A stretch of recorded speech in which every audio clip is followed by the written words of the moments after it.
ఎవరు చూశాడు? ఏ ఏ ఏ ఏ మనుషులు చెప్పారు ఆయనకి? ఎందుకు మాట మార్చాడు?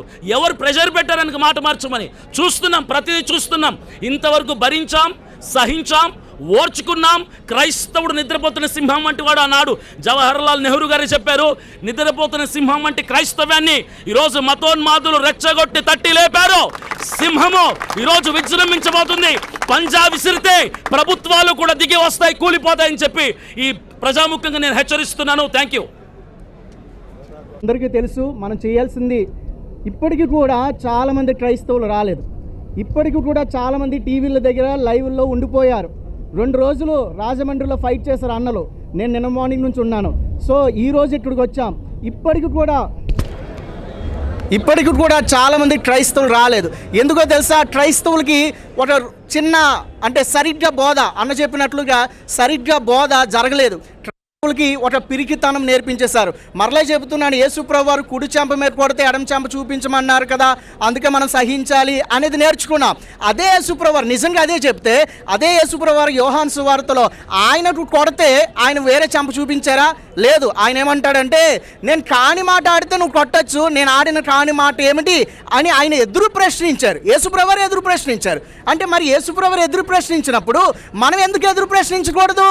అంటే మనం ఎక్కడో రాంగ్ టీచింగ్ నేర్చుకున్నాం. మరి పౌలు ప్రశ్నించలేదా? నేను రోమీయుడిని, నన్నెలా మీరు కొడతారు, నన్నెలా శిక్షిస్తారు అని పౌలు ప్రశ్నించారు. మరి ఇదే బైబిల్ మనం నేర్చుకున్నాం కదా.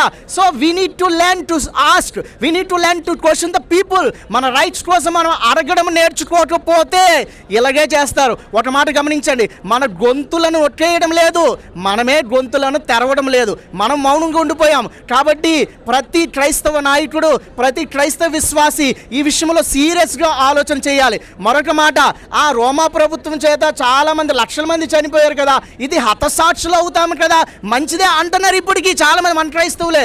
గమనించండి, రోమా ప్రభుత్వం ప్రజాస్వామ్యం కాదు, అది రాజరిక ప్రభుత్వం. ఇప్పుడు మన రాజరిక ప్రభుత్వం క్రింద లేము, నియంతల క్రింద లేము, మన ప్రజాస్వామ్యంలో ఉన్నాము. మన ఓటు వేస్తేనే అతడు వస్తాడు అధికారిగా.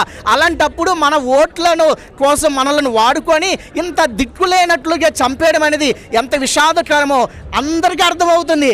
డెడ్ బాడీని చూస్తే చిన్న పిల్లవాడు చెప్పేస్తాడు అది యాక్సిడెంట్ కాదు, ఖచ్చితంగా మర్డర్ అని. ఎన్నో ప్రశ్నలు మనకున్నాయి. అయినా ఇప్పటికీ కూడా మెయిన్ మీడియా, అలాగే పోలీసెస్, ఇంకా కొంతమంది, అలాగే ఇంతట్లా మహాసేన రాజేష్, వీరందరూ ఇది యాక్సిడెంట్ అన్నట్లుగా వీడియోలు చేస్తున్నారు. ఒకవేళ యాక్సిడెంట్ అని ఎవడైనా చెబితే మేము అడిగే దానికి మొదట వాడు సమాధానం చెప్పాలి. యాక్సిడెంట్ అయితే ముఖం మీద ఎందుకు దెబ్బలు ఉన్నాయి? యాక్సిడెంట్ అయితే ఒంటి మీద ఎందుకు దెబ్బలు లేవు? యాక్సిడెంట్ అయితే బండి మనిషి మీద పడుకోవడం ఏంటండి? అసలు సెన్స్ ఉందా వాళ్ళకి? దుప్పటి కప్పినట్లుగా అంటే బండి వచ్చి అలా పడుకుంటుందా? అంతేకాకుండా బండి యొక్క బంపర్ రాడ్స్ మీద బ్లడ్ ఎందుకు ఉంది అంటే ముఖాన్ని పట్టుకొని ఆ బంపర్ రాడ్స్ కొట్టారని చాలా క్లియర్గా అర్థమవుతుంది. సో ఇదంతా ఆలోచన చేస్తుంటే చాలా దారుణంగా ఉంది పరిస్థితులు. కాబట్టి మనమంతా సంఘటితం అవ్వాలి. ఈ ఒక్కరోజు మాత్రం కాదు, ఈ మూమెంట్ అనేది మనం కొనసాగించాలి. అదే పగడాల ప్రవీణ్ గారిది మరి దైవజనులు, మంచి వక్తకులు, మరి ఎంతో గొప్ప, మరి 2 రాష్ట్రాలకే కాకుండా భారతదేశంలో ఎందరియో మరి కళ్ళు తెరిపించినటువంటి వ్యక్తి.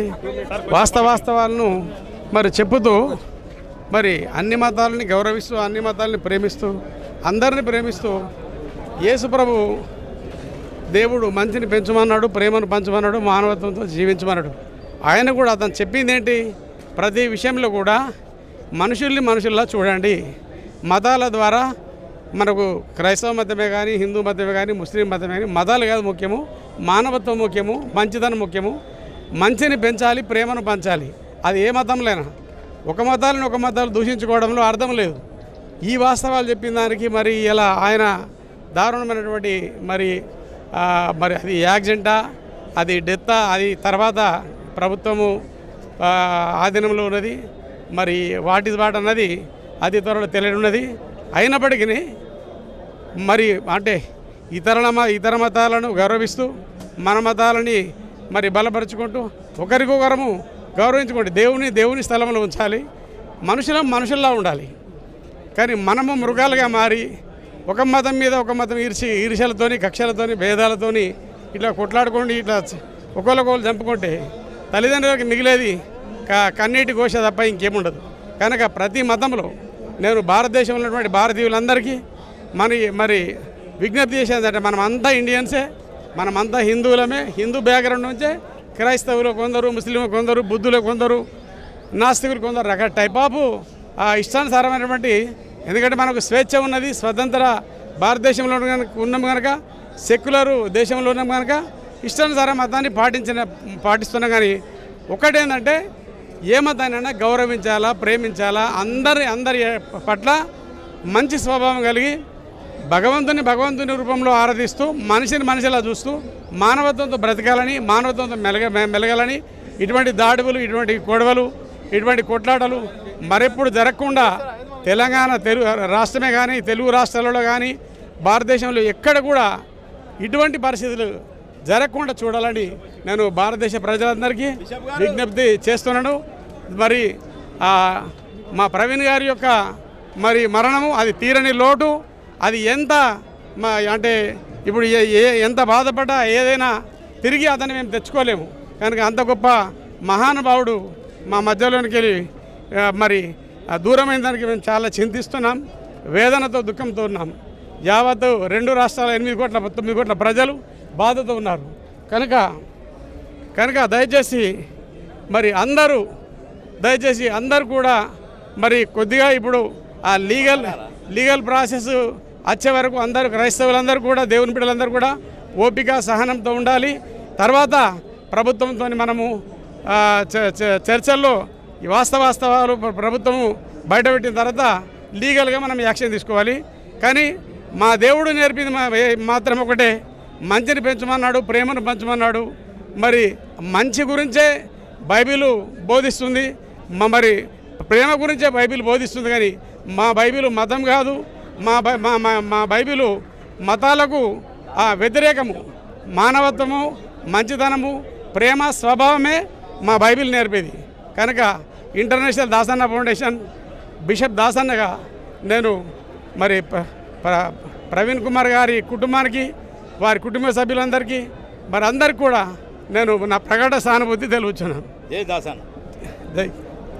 అలాగే ఒక నిమిషం పోస్ట్ మార్టం రిపోర్ట్ గురించి పోస్ట్ మార్టం రిపోర్ట్ ఏమని వచ్చింది? పోస్ట్ మార్టం రిపోర్ట్లో 100కు 100% అది మర్డర్ అని, ఆయనపై అనేక గాయాలు ఉన్నాయని, మరి అది వెహికల్ వల్ల అటాక్ అయిందా, మరి కావలసుకొని ఇతరులు చేసిన అది ఇప్పుడు మనం చూడండి, మనం చెప్పలేము.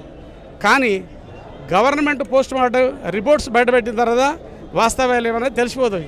ఇప్పుడు డిబేట్లో టైప్ ఆఫ్ మతాలు, విభిన్న మతాలు, విభిన్న జాతులు భారతదేశంలో ఉన్నాయి కనుక మనము ఒకరినొకరు మనము మాట్లాడుకుంటాం. కానీ మాటల బట్టికే ఉండాలి. కానీ అది కర్రల కాడికి, కట్టెల కాడికి ఈ కొట్టుకోవడం, చంపుకోవడం ఇది పద్ధతి కాదు.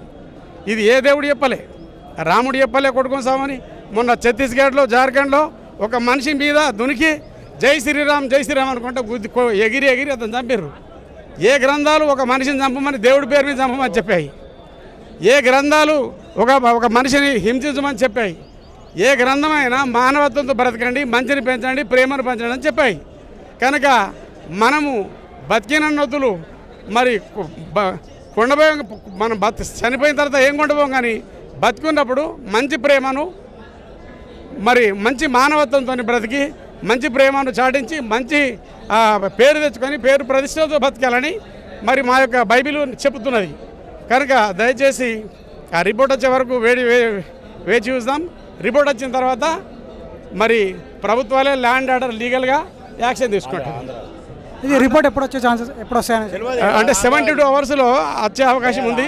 అది తెలంగాణలో కాదు, ఆంధ్రలో. కనుక రిపోర్ట్ అక్కడ వస్తుంది. ఇప్పుడు ఇంకొక 48 అవర్స్లో తెలుస్తాయి వాస్తవాలు.